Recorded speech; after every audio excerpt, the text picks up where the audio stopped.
Assalamualaikum warahmatullahi wabarakatuh. Kembali lagi bersama saya Jayanti Syafitri di 19.00/2017 dari jurusan Administrasi Pendidikan di Fakultas Ilmu Pendidikan di Universitas Negeri Bandung.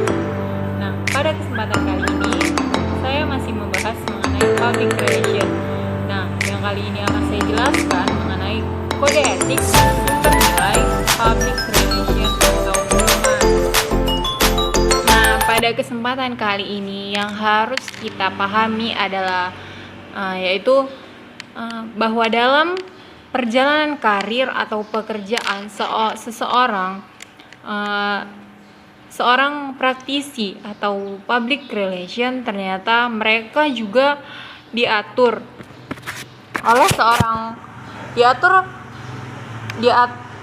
layaknya IDI atau Ikatan Dokter Indonesia. Ada kode etik, ada etika moral, dan sumber nilai aktivitas ke-PR-an atau public relation.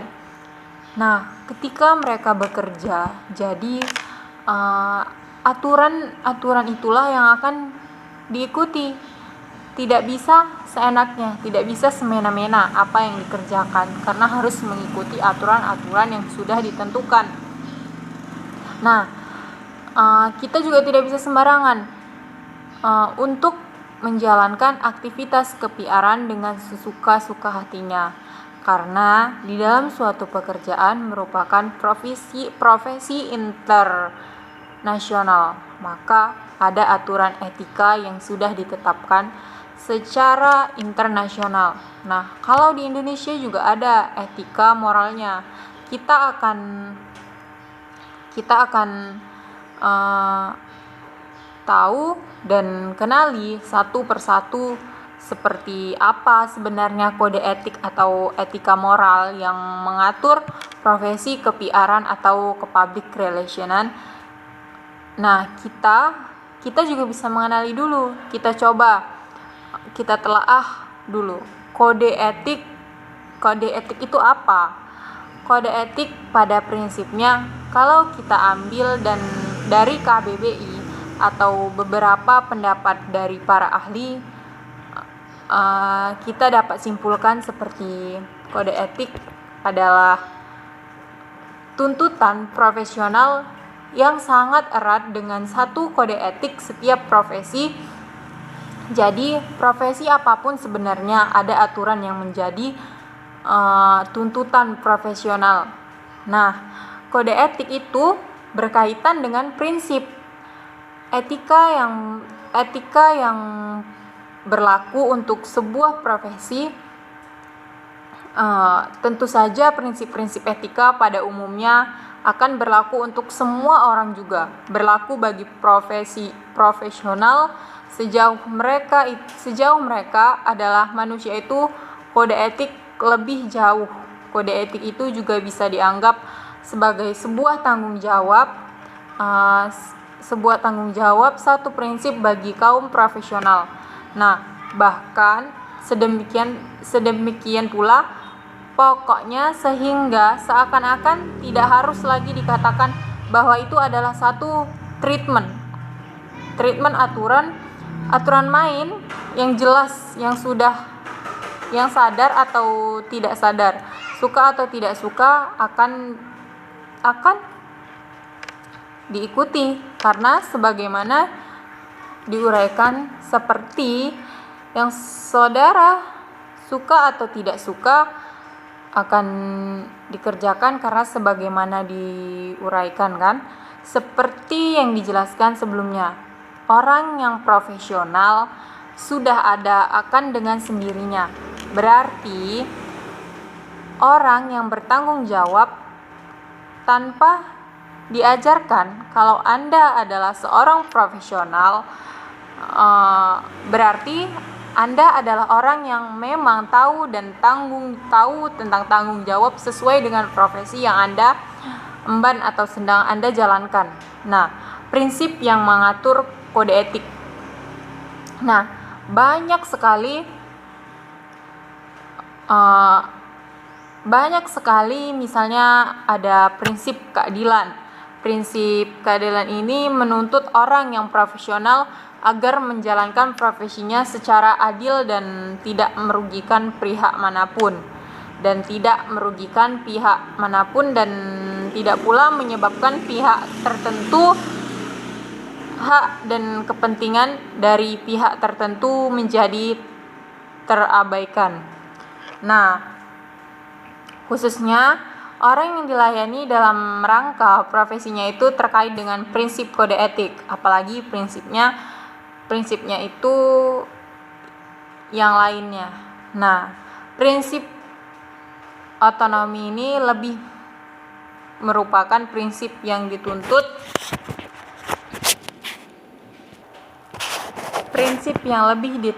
oleh kalangan profesional terhadap dunia luar. Nah, dunia luar yang mereka diberikan kebebasan sepenuhnya dalam menjalankan profesinya. Prinsip berikutnya adalah prinsip integral atau integritas moral. Nah, ini lebih dalam lagi, ini berdasarkan hakikat ciri-ciri profesi terlihat jelas bahwa orang-orang yang profesional adalah orang yang punya integritas pribadi atau moral yang memang harus diatur, karena itu sebuah komitmen pribadi untuk menjaga keseluruhan profesinya. Nah, nama baiknya dan juga kepentingan orang lain dan masyarakat banyak sekarang ada kaitannya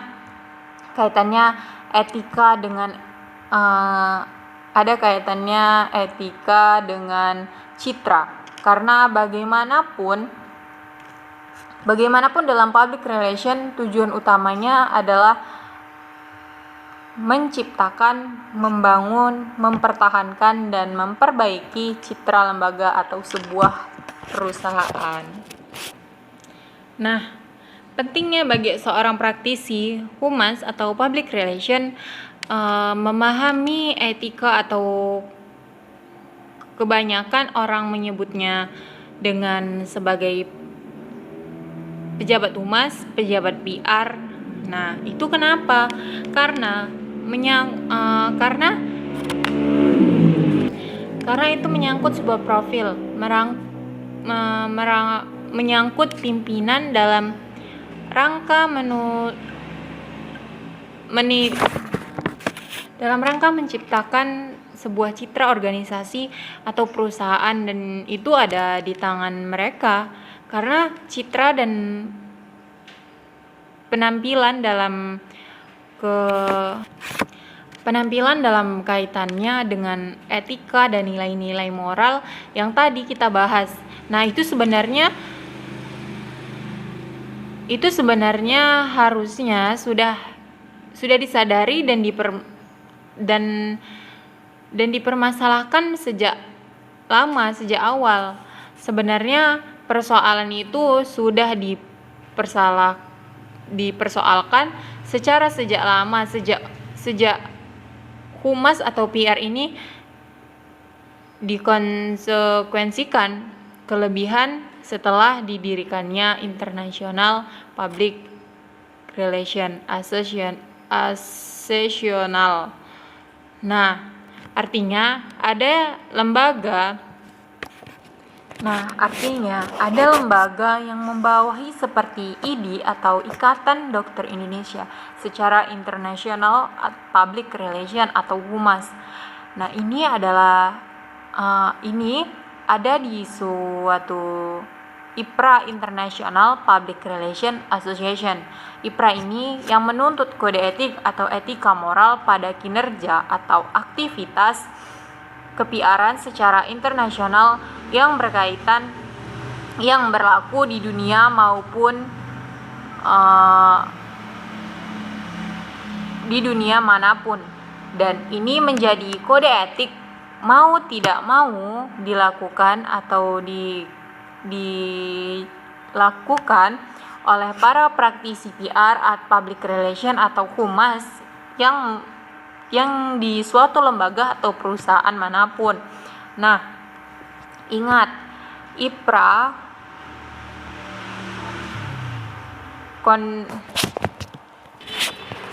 IPRA kode kondang yaitu kode etik yang ditetapkan oleh IPRA. Profesi yang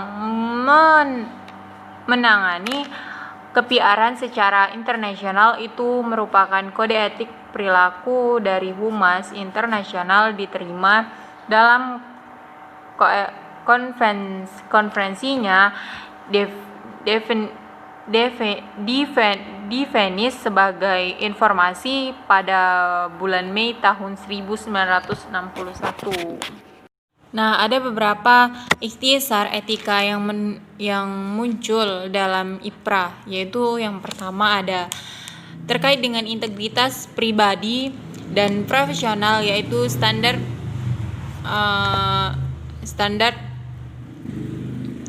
moral yang tinggi dan reputasi yang sehat, ketaatan pada konstitusi dan kode etik IPRA. Ingat, IPRA adalah International PR Association. Nah, yang kedua itu perilaku kepada klien dan karyawan. Jadi ada ikhtisar yang sangat penting. Yang pertama, integritas pribadi dan profesional, reputasi yang sehat pada konstitusi dan kode etik IPRA. Nah, yang kedua, perilaku kepada klien, yaitu perilaku yang adil, tidak mewakili kepentingan yang berselisih atau bersaing pada tujuan menjaga kepercayaan seorang klien dan karyawan, tidak menerima upah kecuali dari klien atau atasan.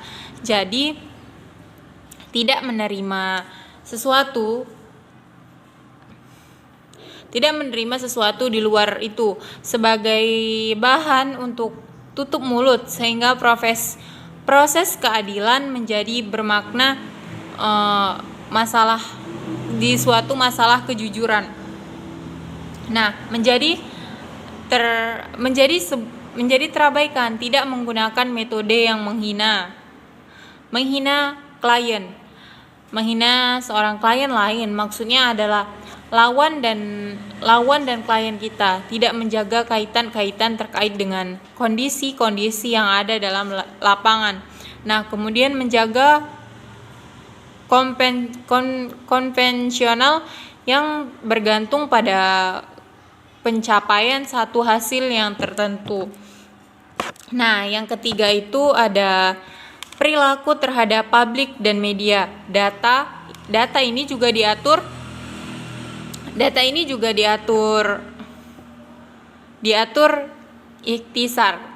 ikhtisarnya. Nah, dalam IPRA, bagaimana perilaku dan praktis PR atau kehumasan dalam menghadapi publik dan media.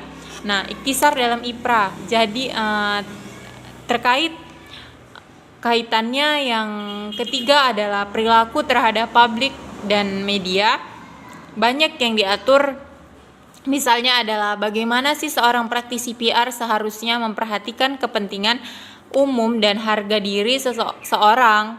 Jadi memang kepentingan umum dan harga diri seseorang, menjaga martabat yang lain tidak bisa diabaikan, dan ini menjadi tanggung jawab dari praktisi PR atau public relation.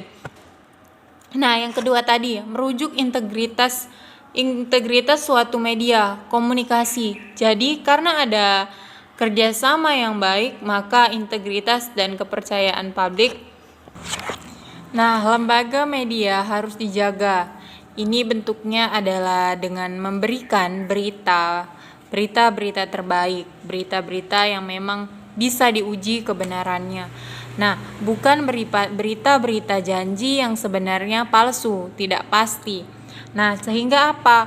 Ketika media sudah menaikkan berita tersebut ke suatu media, dapat fakta yang sebenarnya berlawanan dengan kondisi tersebut, maka tidak hanya lembaga yang memiliki citra yang buruk, perusahaan kita juga dan perusahaan kita, tetapi lembaga media tanpa kita jadikan tempat sebagai corong publicity dari pemberitaan perusahaan kita. Nah, itu juga dianggap perusak integritasnya. Jadi media komunikasi menjadi integritasnya bermasalah. Nah, kemudian memberikan gambaran atau tidak menyebarluaskan secara sengaja informasi yang palsu. Nah, memberikan gambaran yang dapat dipercaya mengenai organisasi yang dilayani.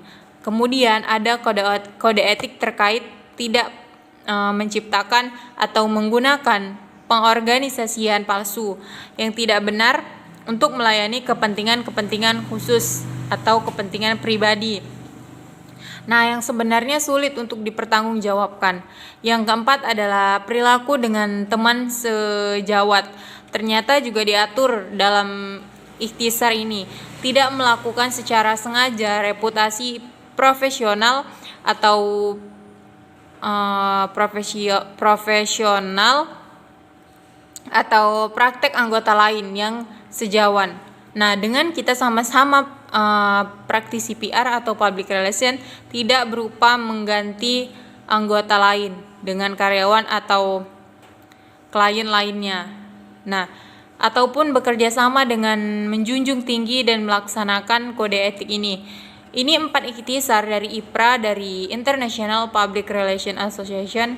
Nah, ikhtisar ini dipahami dan diyakini oleh praktisi PR atau public relation di suatu lembaga perusahaan manapun.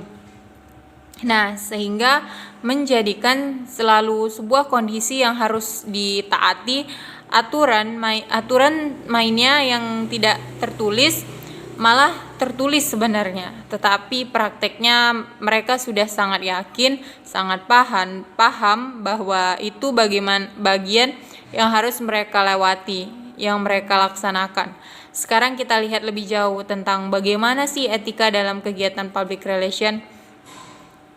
Nah, kalau tadi kita bahas secara umum tentang etika kode etik IPRA yang membawa profesi ke-PR-an semakin profesional, sekarang kita lihat yang sebenarnya dari etika kegiatan public relation. Nah, seorang praktisi humas atau public relation oleh sebuah perusahaan atau lembaga maupun organisasi seharusnya menguasai etika-etika umum. Nah, dan etika-etika yang memang mungkin secara tidak umum tetapi tertulis atau tidak tertulis, itu mau tidak mau harus dipahami, karena tidak bisa seorang praktisi atau humas tergerak semaunya. Ada aturan-aturannya dan etika moral yang sudah ditentukan untuk mengatur tanpa disadari. Nah, ini ada beberapa. Yang pertama yaitu terkait dengan apa sih citra dalam PR.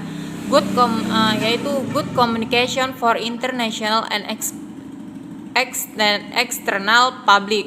Jadi praktisinya adalah komunikasi yang baik, media komunikasi yang baik antara lembaga-lembaga publiknya. Mau tidak mau berarti dia menjadi suatu mediatornya. Nah, dia menjadikan untuk publik menuju ke pengambilan keputusan yang ada di lembaga. Begitu juga sebaliknya, pengambilan kebijakan di lembaga atau perusahaan dengan publik internal, begitu juga dengan publik eksternal, dan corongnya ada di dia. Jadi mikrofonnya itu ada di dia yang mengelola, dia yang mengatur, dia yang mengendalikan. Jadi apapun persoalan titik temu 3 tadi, antara mengambil kebijakan atau kepemimpinan, kemudian publik internal dan eksternal. Nah, kemudian duduk di satu meja melalui research yang dilakukan. Jadi salah satu tugas yang memilukan, yang memberikan, yang yang mengerikan, yang berat, yang harus dikuasai oleh seorang publik. Nah, praktisi public relation disebut di sebuah lembaga adalah dia harus selalu melakukan research demi research untuk mendapatkan fakta dan fakta dari semua level yang tadi. Nah, jadi pimpinan publik internal, publik eksternal, jadi nggak pernah bisa diam, bergejolak terus. Dia tuh selalu berjalan terus, nggak ada waktu istirahat untuk para praktisi PR atau public relation untuk selalu memainkan seluruh panca indera untuk menangkap fakta dan data yang real ataupun data yang nyata. Data yang real dan data yang nyata yang ada di lapangan dari publik eksternal maupun internal. Nah, mereka akan menjadi sangat peka terhadap itu. Nah, yang kedua adalah tidak terlepas dari fakta kejujuran. Lagi-lagi selalu saja garis bawahi fakta kejujuran atau integritas. Ini menjadi landasan utama apapun kondisi yang ada, apapun permasalahan yang muncul. Yang namanya praktisi VR tidak boleh menjual janji hanya untuk memunculkan citra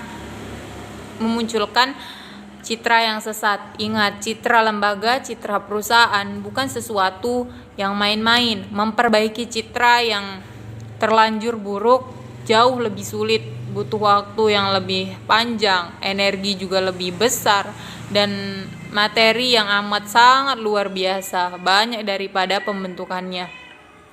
Dan sekarang sudah terbentuk, maka akan habis, akan hilang tiba-tiba gara-gara faktor kejujuran.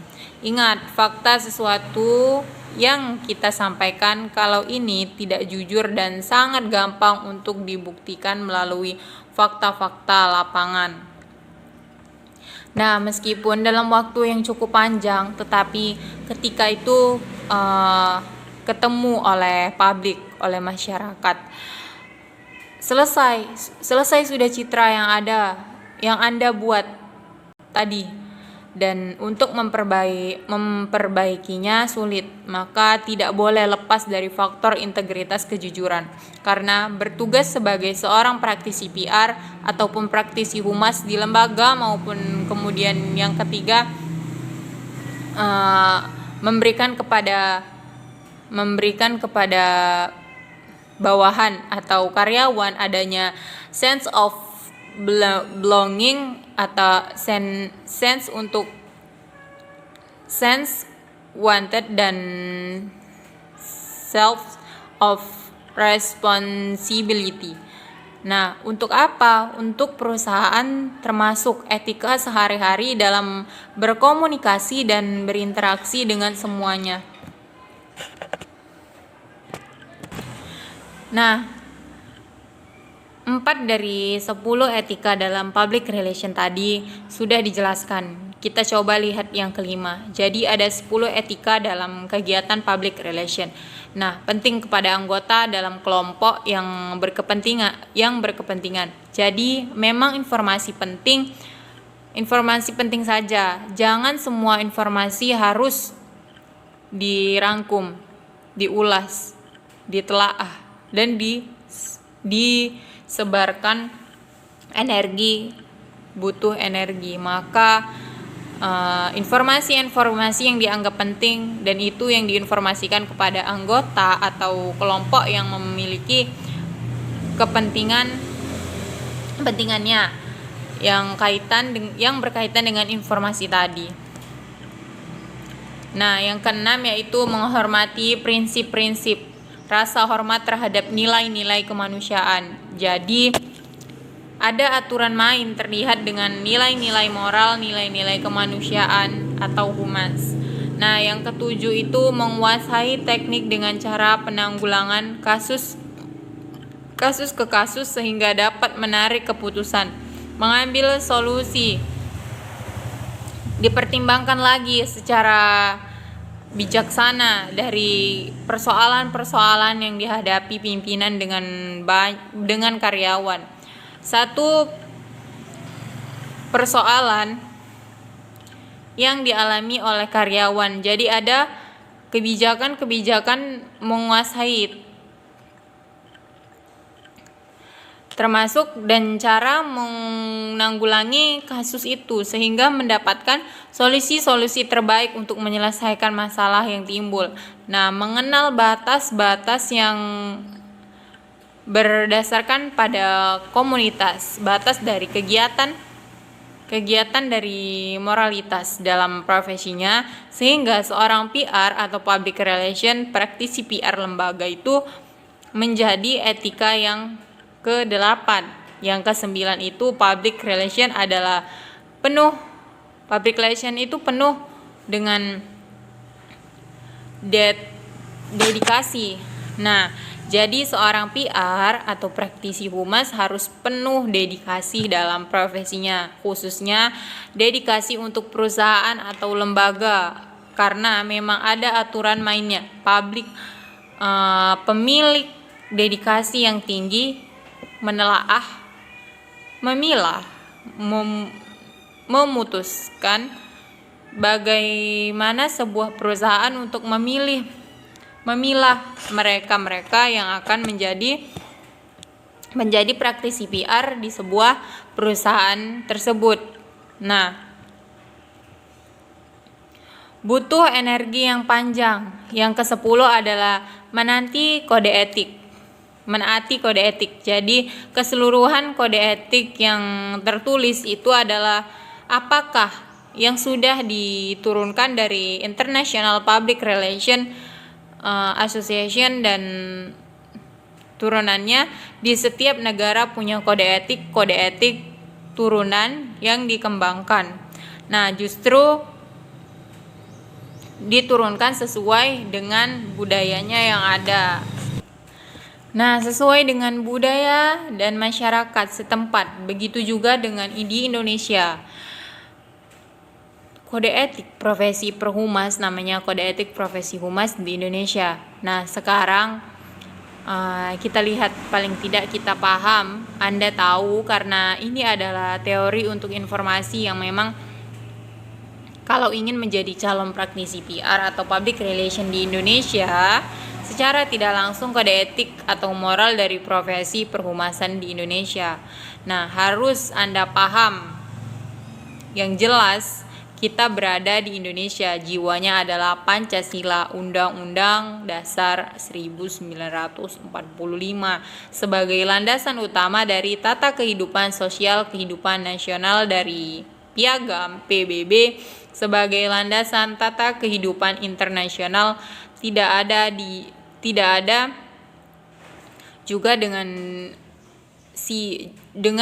deklarasi ASEAN pada tahun 67, tepatnya tanggal 8 Agustus, dan sebagai persatuan bangsa-bangsa Asia Tenggara, dan dipedomani oleh citra keinginan dan tekad untuk mengamalkan sikap dan perilaku kehumasan secara profesional. Maka para anggota Perhimpunan Hubungan Masyarakat Indonesia itu adalah anggota kepanjangannya adalah Himpunan Hubungan Masyarakat Indonesia.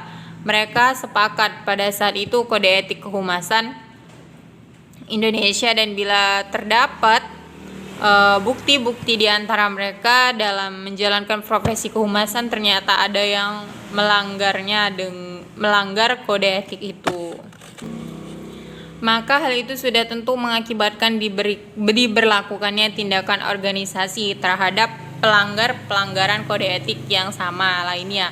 Dengan Ikatan Dokter Indonesia atau dikatakan tadi dengan IDI, kalau melanggar pasti pelanggaran kode etik, sanksinya ada aja di aturan main dari kode etik profesi humas Indonesia. Nah, teman-teman mahasiswa sekedar pengenalan mustahil, semua pasal-pasal yang ada di kode etik profesi perhumasan Indonesia itu akan kita bahas di sini. Akan butuh waktu yang sangat panjang, mungkin 2-3 minggu juga belum tentu selesai.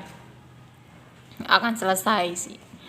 Nah, apalagi kalau kita anggap dari kode etik yang ditetapkan oleh IPRA, International Public Relation Association.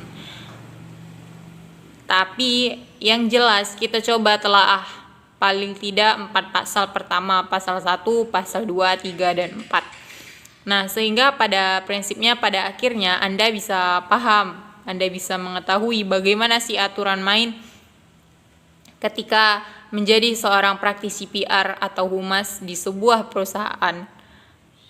Nah, untuk perhumasan pasal 1 untuk mengatur soal komunikasi pribadi dalam kaitannya dengan komunikasi pribadi menurut aturan main kode etik perhumasan. Nah, anggota perhumasan itu harus yang pertama kaitannya memiliki dan menerapkan standar moral dan reputasi setinggi mungkin dalam menjalankan profesi kehumasan atau dialami menjadi terkait dengan standar moral dan reputasi setinggi mungkin. Artinya bisa dipahami bahwa orang akan jadi praktisi ikhtisar atau kehumasan adalah orang-orang yang memiliki moral yang luar biasa dan reputasinya sangat tinggi. Jadi kalau bermasalah dengan moral dan tidak layak menjadi praktisi PR etika. Dan yang kedua itu mengenai terhadap komitmen pribadi ikut semua anggota atau praktisi PR yang ada di Indonesia, berperan nyata dan sungguh-sungguh dalam upaya-upaya apa saja memasyarakatkan kepentingan bangsa. Nah, bangsa Indonesia menjadi masyarakat dan kepentingan Indonesia kalau ada kaitannya nanti dengan kondisi-kondisi yang harus dibawa terkait dengan sesuatu yang didiskreditkan bangsa ini harus diwaspadai. Yang ketiga, menumbuhkan dan mengembangkan hubungan antara warga negara Indonesia yang serasi demi wujudkan persatuan dan kesatuan bangsa. Jadi memang komitmen pribadi kode etiknya dari perhumasan ini adalah dengan moral reputasi yang tinggi menjaga dan membawa bangsa dan persatuan serta kesatuan bangsa Indonesia. Sekarang kita meningkat kepada pasal kedua. Pasal kedua, yaitu Kode Etik Perhumasan Indonesia. Pasal 2 itu terkait dengan aturan perilaku terhadap klien atau atasan. Jadi perilaku kita terhadap klien atau atasan diatur dan dalam perhumasan ini. Nah, ada beberapa diantaranya dalam pasal ini, ada beberapa ayat yang mengatur terkait dengan perilaku tersebut. Di mana yang pertama, anggota perhumasan Indonesia harus berlaku jujur dalam berhubungan dengan klien atau atasan. Nah, jadi sesuai dengan yang disampaikan berupa kebenaran sebuah fakta yang dihimpun dalam sebuah komunikasi sebagai mediator antara pimpinan dengan publik adalah informasi yang benar. Nah, yang kedua yaitu tidak mewakili dua atau beberapa kepentingan yang berbeda atau yang bersaing. Nah, jadi kita bermain di tengah untuk mendapatkan keuntungan sendiri yang tidak mungkin itu diatur dalam kode etik ini. Dan harus ada persetujuan semua pihak terkait dengan kondisi ini. Nah, yang ketiga yaitu dari perilaku terhadap klien atau atasan ini adalah penganggotaan Humas Indonesia itu harus menjamin keberhasilan, menjamin rahasia atau kepercayaan klien ataupun atasan ataupun pimpinan maupun yang pernah diberikan maupun mantan klien ataupun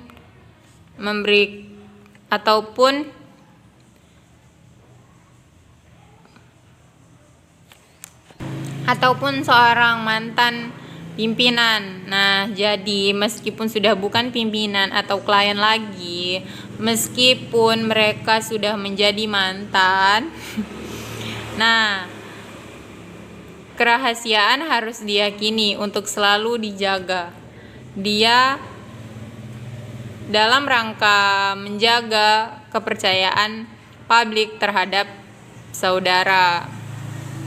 Nah, yang keempat yaitu anggota perhumasan Indonesia harus tidak boleh melaksanakan tindakan atau ucapan yang cenderung merendahkan martabat klien ataupun pimpinan maupun mantan dari klien ataupun pimpinan meskipun sudah menjadi mantan. Bukan berarti seenaknya kita merendahkan harkat dan martabat mereka untuk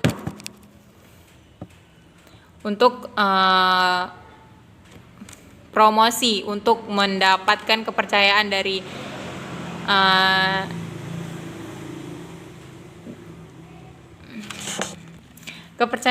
seorang klien ataupun desakan yang baru. Kita perjualbelikan cerita buruk atau aib buruk dan dari atasan ataupun pimpinan dan klien kita yang sebelumnya, yang jangan namanya juga rahasia, yang disampaikan di sana pasti justru inilah tingkat kepercayaan paling tinggi dari klien dan atasan yang baru. Ketika kita tidak pernah sama selalu menyinggung persoalan buruk ataupun aib klien, sehingga ini menjadi modal kepercayaan buat mereka seandainya kita tidak lagi bersama mereka. Nah, yang keenam yaitu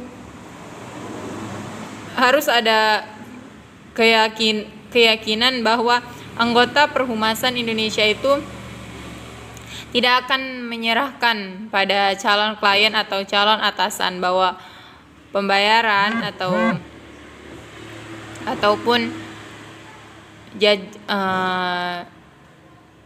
kasus mereka harus didasarkan pada hasil atau tidak akan menyetujui apapun yang berpengaruh pada hal yang serupa. Jadi mereka tidak dibayar dari hasil-hasil tertentu, tetapi memang sudah ada kesepakatan sejak awal. Pasal ketiga. Nah, pasal ketiga dari Kode Etik Perhumasan Indonesia ternyata mengatur tentang perilaku terhadap masyarakat dan media massa. Yang pertama yaitu Kode Etik tentang pribadi, yang kedua itu Kode Etik perilaku kita terhadap atasan dan klien, dan ternyata di pasal 3 mengatur Kode Etik perilaku terhadap masyarakat dan media massa secara umum. Di sini ada 4. Yang pertama, harus menjalankan kegiatan profesi kehumasan atau kepiarannya dengan memperhatikan kepentingan masyarakat, harga diri anggota masyarakat. Nah, yang kedua itu tidak melibatkan diri dalam tindakan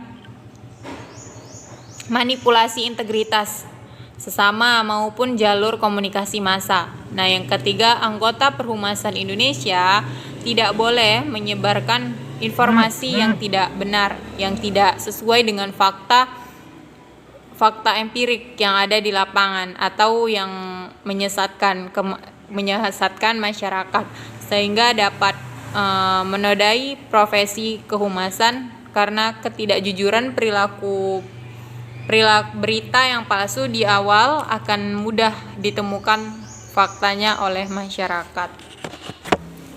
Nah, kita bisa meluaskan informasi yang mana yang tidak benar. Nah, informasi yang tidak benar, yang tidak sesuai dengan fakta empirik yang ada di lapangan atau yang menyesatkan masyarakat sehingga dapat menodai profesi kehumasan. Karena ingat, ketidakjujuran berita-berita palsu di awal akan mudah untuk ditemukan faktanya oleh masyarakat. Lagi-lagi saya ingatkan, memperbaiki citra jauh lebih sulit dan pada daripada membangun sebuah citra, apalagi citra perusahaan atau suatu lembaga. Nah, yang keempat yaitu anggota perusahaan Indonesia itu harus senantiasa membantu sebuah kepentingan masyarakat banyak atau bangsa Indonesia, bukan kepentingan satu atau dua orang saja, melainkan tetapi kepentingan banyak orang. Bagaimana sih caranya? Nah, kita punya klien tapi kepentingannya adalah kepentingan masyarakat banyak. Ini perlu dianalisis lebih panjang, dan Anda melakukan etika, ingin menjadi praktisi PR atau kehumasan perusahaan manapun. Wawasan harus sangat tinggi, analisis harus sangat tak dalam. Nah, kemampuan komunikasi dengan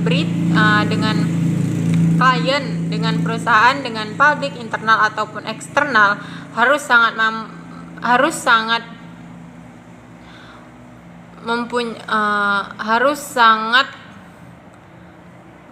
mampu dan sangat terbuka untuk mendapatkan experience dari masa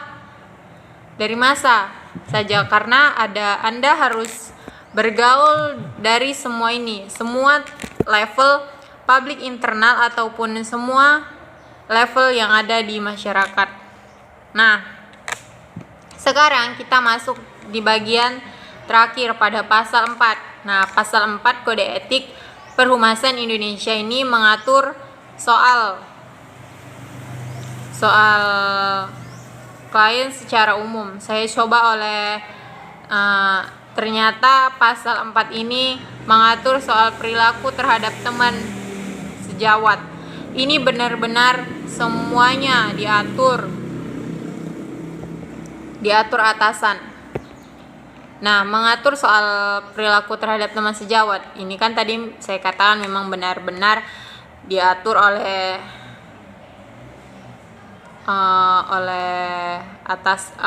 atasan. Nah, sekarang teman sejawat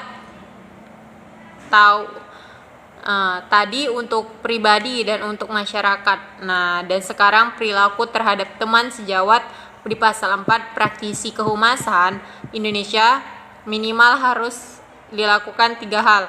Yang pertama, tidak dengan sengaja merusak.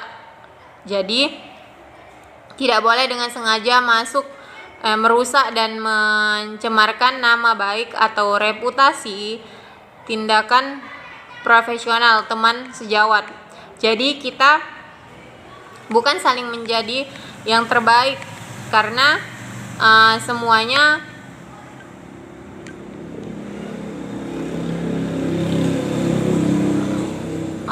orientasinya adalah untuk lembaga atau perusahaan. Namun bila ada teman sejawat yang biasanya yang bersalah, bukan kita harus memproyeksikan keburukannya atau memproyeksikan suatu permasalahannya.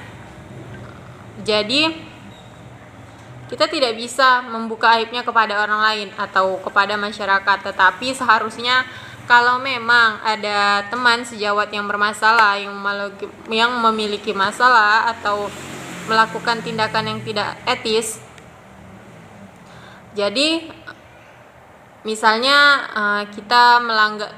melanggar hukum atau tidak jujur, termasuk melanggar etika dari kehumasan Indonesia tadi, maka bukti-bukti itu kalau ingin diluruskan bisa disampaikan kepada Dewan Kehormatan. Namanya kode etik tadi bukan disampaikan kepada pihak lain yang akan merusak pribadi teman sejawat atau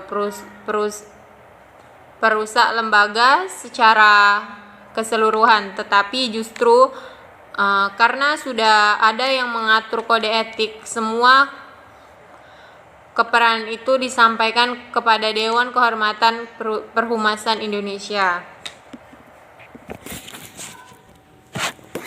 Nah, jadi Perhumasan Indonesia dan Dewan Kehormatan menampung semua itu. Yang kedua yaitu praktisi PR atau kehumasan yang ada di Indonesia tidak menawarkan diri, tidak boleh menawarkan diri atau mendesak klien ataupun atasan untuk menggantikan teman sejawatnya. Jadi kita bukan untuk mencari potensi, tetapi kalau memang sudah ada teman disebut percaya, tapi kita anggap kita lebih baik ataupun ada catatan buruk terhadap teman kita ini, yang kita ingin membantu bukan berarti menyodorkan diri atau mendesak untuk ada di aturan mainnya. Nah, sudah biarkan saja karena itu bagian dari kinerja masing-masing. Yang ketiga yaitu praktisi kehumasan Indonesia harus mampu membantu dan bekerja sama dengan teman sejawat siapapun dan dimanapun di seluruh Indonesia. Untuk apa? Untuk menjunjung tinggi, mematuhi kode etik keharmonisan yang ada. Karena di dalam suatu kesimpulan bahwa kode etik Anda menjadi seorang praktisi PR atau kehumasan tercatat secara internasional, diturunkan kode etik yang dipatuhi oleh International Public Relation Association.